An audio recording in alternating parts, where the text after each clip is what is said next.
وعشنا الشهر مزيان بخير وعلى خير، منشط فرحانين. اش غنقول لك، كلشي ممتاز، كلشي بخير.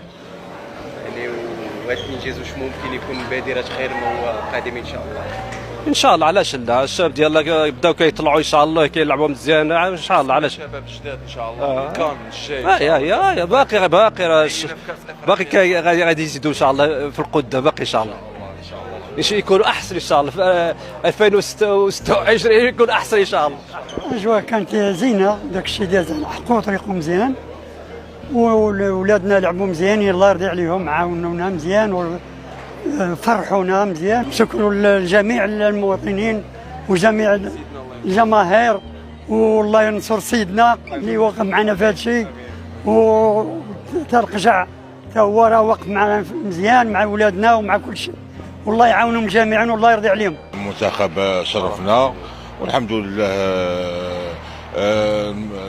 يعني شنو نقول لكم، الجمهور المغربي فرح وحنا فرحانين الحمد لله بهذه النتيجه هذه ديال المنتخب.